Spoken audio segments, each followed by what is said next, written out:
Good evening, everybody. This is Krista Fee, and you are here listening to the Battle to Be Phoenix and the Ferryman podcast.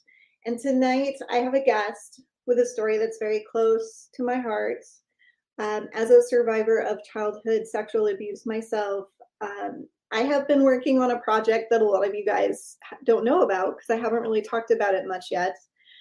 And there's a group of us women that got together that represent pretty much the whole world. So we have a group called Global Healing right now, and we have a representative from Canada, Australia, the UK, and I represent the United States. And we have put together a compilation of stories that these amazing volunteers have come forward to speak their truths and to take their voice and to stand up and talk about things that people don't often talk about, to just bare their souls so that you guys out there who have suffered know that you're not alone, and so that you can see just how vast this problem is and that it touches every continent and every country and every city and every community. So no one is safe from child abuse. No one is safe from all of these horrific things that happen. And it could be your friend, your neighbor, your cousin, your sister, and you probably don't know. But statistically speaking, you're looking at anytime that you're in a group, anytime that you're at the grocery store, every other person that you run into has experienced something, some form of abuse in their life. So we're hoping that bringing this message out and telling these stories is going to make people a little more sympathetic, a little more aware of how they treat other people, because you never know what someone has been through. So I want to bring Charlene Flynn up with me. Hi, Charlene. Hi, how are you? So good. So this is your first time being published. Yes, That's so amazing. it is. It's kind of nerve-wracking, but I'm glad it's done. What made you want to tell your story? I'm not really sure. I guess just knowing that I've lived with this heartache for so long, and knowing there's other kids now that I, just recently found, that have went through very similar situations to mine. They need guidance, they need help, and my story's not as common as, others. So I figure, if I can help somebody else out, then that's what I want to do. Absolutely. And the book, Out of the Silence, just got released on what? Yesterday. Yes. Yeah. Late Tuesday, early Wednesday morning. Early Wednesday morning. Yep. And it is available on Amazon. So it is, the publisher is Global Healing Right Now, WRITE. And the title of the book is Out of the Silence. And you contributed a chapter to that book. I did. And would you like to tell us a little bit of the story that you reveal? Okay, so my story is I grew up, I was born in New Orleans, and I had an older brother that was 7 years older than me. And when I was 4, he was murdered. And it was by our mother, who was convicted of the murder. And after that, or the day of his murder, I was the one that found him. And I've dealt with nightmares and all kinds of trauma since that day. And now here I am. So you not only had to deal with the trauma of losing someone that you loved, of losing your brother, you also had to deal with the fact that it was your mother that was responsible for it, and you lost her too. Yes, I lost both of them at the same time, and it was overwhelming, especially as a 4-year-old. Not many 4-year-olds can comprehend life in general, but to have to deal with the complexity of dealing with, the murder, and then taking out of the home where those are the only people you knew, to somewhere that you didn't know anybody, a whole new place, a whole new lifestyle. And then, every time I'd go see my mom in prison, in jail, it was just, it was sad. It was a sad time because I didn't know what was going on. I was confused, lonely, a devastated child that didn't know what was going to happen to her next. So And then you continued to visit your mom? I did, well, for the first 2 years when she was in jail. And then I ended up moving up to Tennessee and living with an aunt and uncle who raised me until of the age of 18. And I didn't see her again after that until I was older. And she served 20 years? Oh, no, she didn't even, no, she was only in, I think, 9. 9. So now she's out. She is out. And now you're having to deal with having family in common and having to run into her at family functions and things like that. Yeah, well, luckily the family is very understanding that we don't communicate very well. So when it comes to that, I still talk to all that side of the family, and they understand. They know the trauma behind it. They know everything that happens. They understand my feelings towards it. So we don't have any issues. Do you feel like there's ever a place where you and your mom will have any kind of connection anymore, or do you feel like that's impossible? Honestly, earlier this year, my grandmother had passed away, and which is her mom. And I went down to the funeral, and it was not a good time between us. There was some more traumatic incidences that happened while I was down there, and that was that. I can't be around her. I just can't do it. It's important to know when people are unsafe for us. And as traumatized individuals, it's often very challenging, very difficult to set boundaries for ourselves and to not just allow people that are unsafe for us to be in our space. So I commend you for setting those boundaries and knowing what your limitations are and protecting your mental health and wellness, because you have to. Right. And of course, the reason that I say she has to, you guys don't know about, but she is a wife and a mother and has beautiful, beautiful children. And she has a career in the Army. And I was really excited to find out that you were in the Army, because most of our watchers are either military or they're firefighters or police officers or other first responders. So everybody knows there's kind of a culture, there's kind of a connection. It's family. So I love it when my guests have their stories of trauma, but these stories are also stories of surviving trauma and becoming something more, finding a way to take that trauma and serve the world with it or in spite of it. So you served in the Army from the time that you were 18? Actually, I joined in February of 2006. I just turned 19. And I was on active duty for 4 years and spent 15 months in Iraq. And then I spent 2 years in the reserves. But the reason I got off of active duty was because I had my first child when, right after I finished my AIT, which is my advanced individual job training, pretty much. And I found out I was pregnant. I had her. And then 7 months after she was born, I deployed to Iraq for 15 months. And when I came back, I just couldn't do it again. I couldn't leave her again. And then I had my second child. I found out I was pregnant with my second child and decided I had to get out. So you struggled with leaving your kiddo at home. Oh, yes, definitely. Like I actually put in my chapter in my book, or in the book that we just released, that it was hard that day that I left her. She was this happy, very giggly kid, little baby.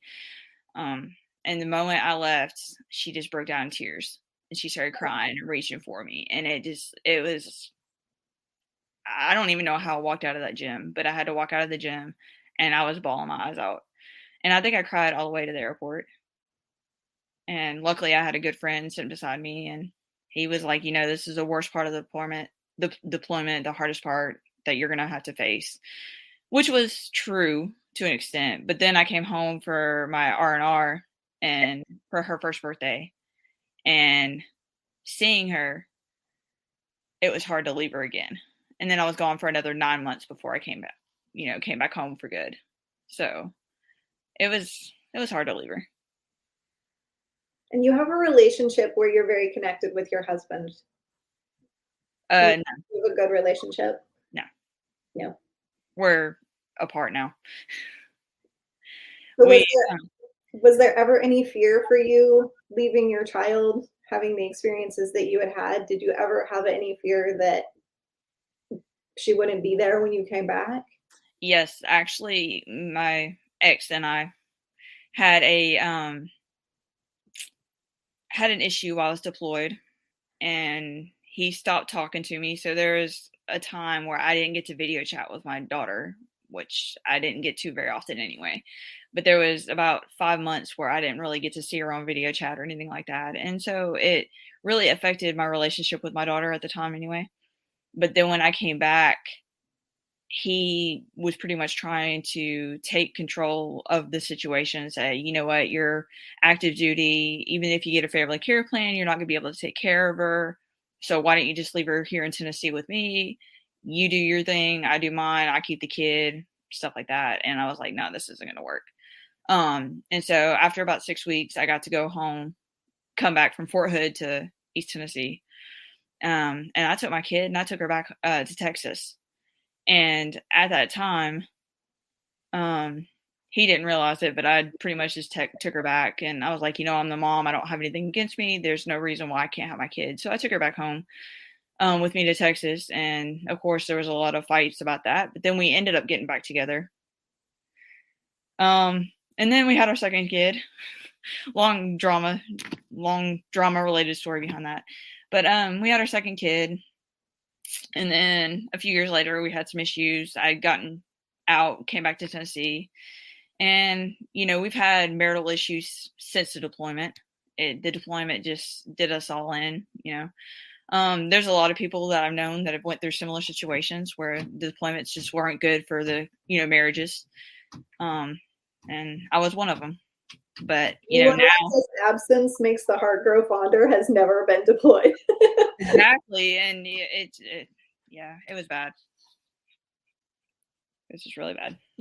Yeah, I actually had another guest on here who said one of the most difficult things for him was being at the phone, because a long time ago, you guys had to take turns on the phone. Yep. And to do your phone calls home. And he said the experience was literally one right after the other.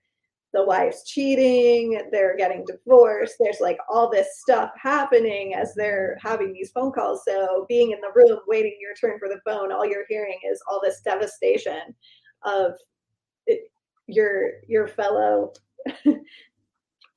officers. So it's just like, I can't even imagine being stuck in a space and knowing that everyone has to hear your drama, and that it's your only opportunity to connect with home, and you have no power or control over what's happening there, and your partner is just saying, this is how it is, sorry, and you have to deal with your emotions and everyone else's at the same time. Right. So many challenges with the trauma that you survived as a child. Do you feel like that made it more difficult for you to deal with the stresses of military life? Actually, no. I did really good with the military lifestyle. But the thing was, like, growing up, of course, I struggled with it. And then I learned that if I wanted to be in the military, I would have to be off medication, and I would have to learn how to deal with my depression on my own and all the trauma and everything I dealt with. So I don't know how I did it, but I suppressed all that emotional turmoil, everything else I had faced. And then I went in the military and did great. And honestly, it wasn't until about 5 years ago that I started experiencing some more mental health issues. And that's only because I was going through boxes from the military that I'd packed up that I finally was able to unbox. And that's when I started finding this stuff from my past, like pictures and books and stuff like that.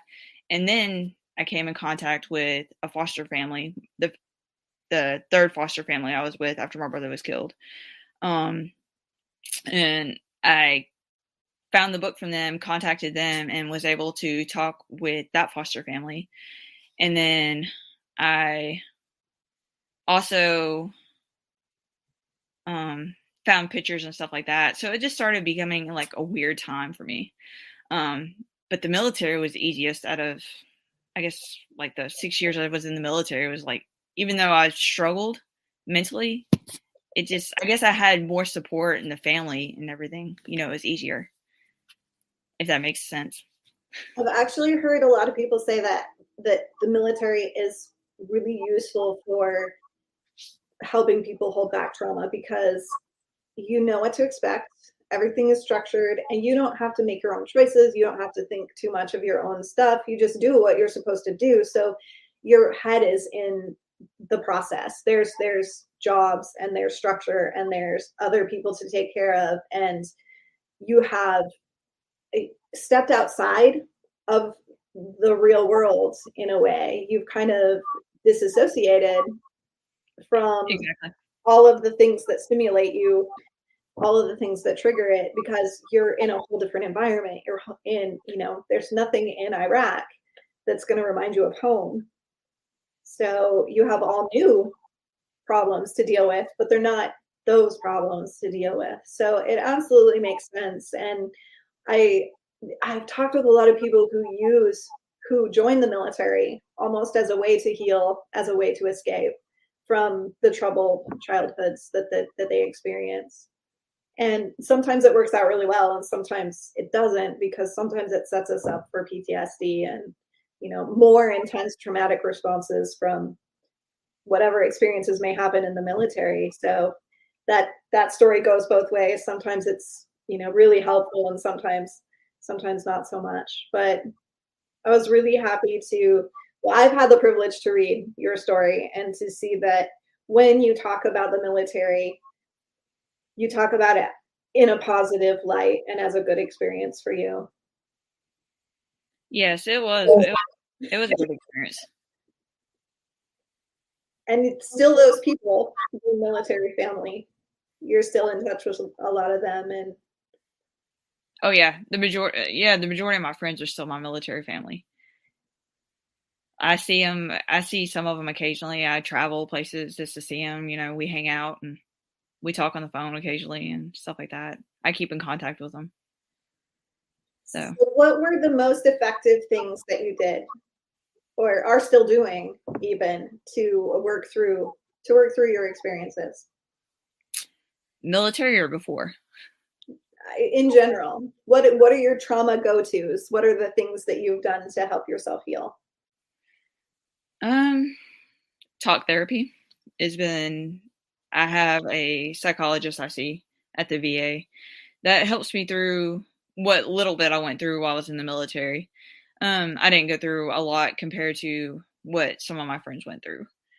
But she also helps me with stuff from before. And surprisingly, the psychologist I see at the VA is actually from New Orleans, or well, she went to school in New Orleans, excuse me. So she knows a lot. I don't really have to explain a lot of myself. It's kind of weird. It went full circle when I met her. And when I was younger, like as a kid, I used to do, of course, therapy, counseling, all that fun stuff. But I did a lot of drawing and listening to music, and that was a go-to. It kind of clears my mind and, makes me concentrate on something else. So, and I still go to music and drawing occasionally too. But then I have my kids to keep me busy, and with 3 kids, I'm always on the go. So So writing's a natural you tend towards those creative outlets. So writing's a natural outlet for you. Honestly, writing was hard for me. I'm not much of a writer, but it was, I mean, writing the story, it was easy to an extent because, of course it all just came out like it just all came out, but it was still kind of hard in a way too.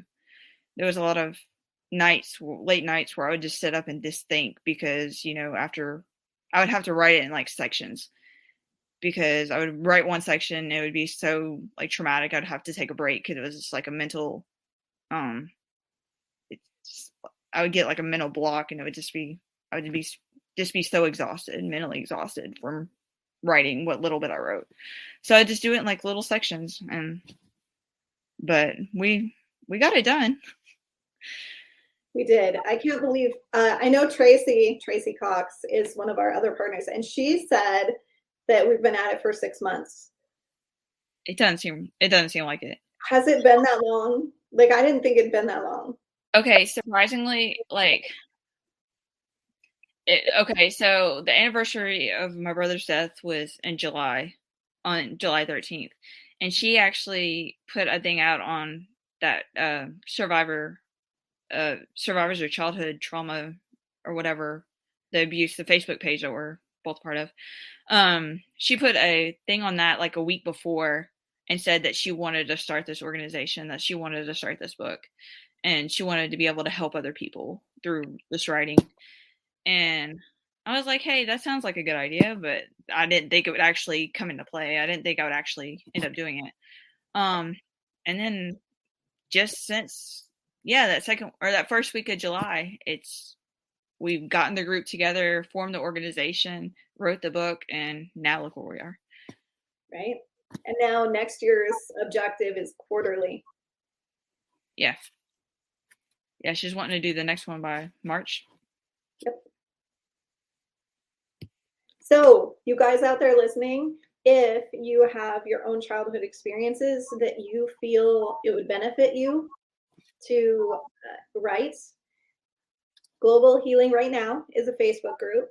It's easy to find, and I'll put a link down underneath this podcast in our YouTube so that you can find it. Super easy going in terms of, it can be poetry, do some drawings, whatever it is that you want to do to express yourself, do some healing work, and we will put it in there for you so that you can get it out there, and nothing ever costs you anything. The whole program is designed to support you through your process so that you can get your voice heard. And if you want to do something bigger than that later, you want to publish your own book, or you want to write your own biography, or whatever it is that you want to do, Tracy will support you through that too. So the group will only get better, it will only get bigger, and it is an extremely supportive environment. So there's a number of certified educated trauma educators in there. There's a number of people who have been through things that are probably really similar to the things that you guys out there listening have been through. We have all different kinds of stories. So don't tell yourself that it's not big enough to be in there, because if you feel like it is, it is. So do you feel like the experience has been helpful for you in the healing process?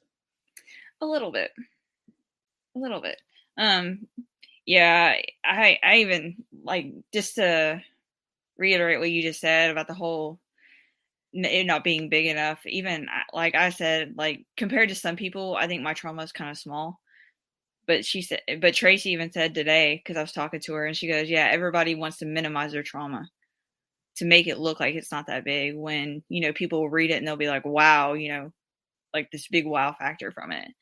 So, but yeah, I think it has been healing. It definitely was therapeutic to get all my feelings out, to write it all down and be like, just get it out. Do you have any concerns now that it's out? I mean, no matter what you say, people are going to have negative comments and negative effects towards anything you do, say, whatever. I mean, I don't know. I'm pretty easygoing. Whatever happens, happens. So you're pretty prepared for. Yeah. My life's always been super crazy, and I never know what's going to happen from one day to the next. So, I just go with the flow. I know when I'm a little bit concerned because I've never publicized any of my stuff before either. I mean, people know that I'm a survivor, but they don't know anything. So this is literally the first time in all the shows and all the things that I do and all this public stuff that I do, I never talk about the details or the specifics or anything like that. And I wasn't sure that I was ready for that. So it can be a really big deal to be vulnerable enough to put yourself out there, but realizing that if we don't put ourselves out there, like, then we're part of the silence. We're part of this whole situation where victims don't talk, they don't say anything. The one thing that struck me reading everybody's stories in this book was how old we all were when we actually started really processing our healing, and how old we were when we finally spoke up. Like, we're literally, in our 30s but I think we have one of our ladies is in her 60s and it's her first time speaking out. So I think we're talking like these things happened when we were all small children, and we're now in our 30s to our 60s, and now we're finally able to, and sometimes barely able to, right, speak about it. Yeah, I mean, of course, my brother was killed when I was 4, but I was told a lot growing up not to talk about it because, I don't know, but I was kind of sheltered. And then what my aunt and uncle would always say, don't talk about it. You can talk in therapy about it, but, they didn't really even want to talk about it and hear about it. So I kind of suppressed those emotions a lot. And then actually within the past it's been 5 years now since everything started just kind of opening back up, and I've been talking more about it because it seems like I've been getting all these, like, I don't know how spiritual or how you are into the supernatural stuff, but it seems like my brother's been like giving me signs to kind of maybe help comfort me through this journey, if that makes any sense at all. Because like I said, at first I found my foster brother for my third foster home, and then just actually 2 years ago, my first foster sister reached out to me. Like, I didn't even know. She sent me a random message on Facebook saying, "Hey, I think I know you," and it was the day before the anniversary of my brother's death. And so all this stuff and coming out has actually kind of, prepared me. And then it was actually during my last job before I started at my local Veterans Affairs medical center where I work now. I worked for a podiatrist's office, and there was actually a criminal profiling book that my brother's story was told in. It was a college textbook. And I actually found that when I was Googling, because we were Googling patients' names to see if they were deceased. And my coworkers were like, why don't we just Google our own names and see what would happen? And that's when I Googled it and found out my brother's story was actually in a criminal profiling textbook. So just these little things over the past few years have kind of made me open up to people. And I'm like, maybe I should start sharing more and just trying to help others out. Because I know there's other kids that have went through similar situations. They're just not talked about. Because you hear about all these kids losing, or all these people, like family members and, stepdads, stepmoms killing their, stepchildren or their children and stuff like that. But you never hear about the siblings and what happens to the siblings. So, I was like, why don't, maybe it'll help to tell my story and what I went through and how I overcame it and have become successful. And that's where I'm at today. So if you could say one thing to people out there who are struggling, what would it be? Don't give up. Find somebody to talk to that, professional that could help you through whatever mental health struggles you're going through. And writing is therapeutic, whether you're writing in a journal or anything like that. Just, write down your feelings and just remember there's always a sunshine after a rainstorm. You'll get through it and there'll be better days. Thank you so much for coming out with us today and sharing your story. It's been so wonderful having you. And I can't wait to see what happens with the book. It should be released in paperback this weekend, tentatively. Don't hold me to that. Yep. I'm told it should be available on Sunday. If not, it will be early next week. And so go to Amazon, support our authors. And if you want to be involved in the next project, I will put the links down below for you so that you can find our group and find our people and get connected with the support that you need to get through it. We don't just have you write a chapter and not help you. Like, we're all there talking through the whole process. So if you need proofreaders, if you need people to just talk to as the emotions come up, if you need any kind of support, it's there for you. So it's an amazing group, and I'm super, super proud to be a part of that. Me too. I can't wait to see where it goes. I'm excited. I was nervous at first, but yeah, I'm more and more excited. I think it's going to become a movement. I think it's going to create some major waves, and I think there's going to be a lot of impact, because there's nothing more powerful than the voices of survivors. There's nothing more magical to motivate change than truth. So if we just stop hiding in the shadows and stop playing small and just stand up and say we matter, and that we have story, we have a voice, and that we're not going to let what happened to us define us, it's going to change the world. And let's see some of these girls and boys come forward when they're young, and let's see them healing at 14, 15, 16, not 50 or 60. Right. Let's change this conversation. Let's make it okay to talk about suffering. Let's make it okay to say I'm not okay. Let's make it okay to say I was hurt. And it's not okay that this person did this to me. So do something about it. We got to change the system. We've got to change everything from the top down. And it's literally every culture. It's all over the world. It's different everywhere, but it's literally everywhere. So change starts with us. So I think that's what we finally stood up and just said, this is unacceptable, and we're not gonna continue. So hear us roar, right? All right. Thank you so much for being with us tonight. I'm going to pop you off and say goodbye to everybody. Thank you guys so much for being with us tonight. Again, if you want to find out more about the project, it is, the book is Out of the Silence, and the organization is Global Healing Right Now. It is out of the UK, and it is on Facebook, and you can go to globalhealingrightnow.com, WRITE. And again, I'll put the link down once this goes to our YouTube. Thank you so much for being with us tonight, and I will talk to you guys again on Monday.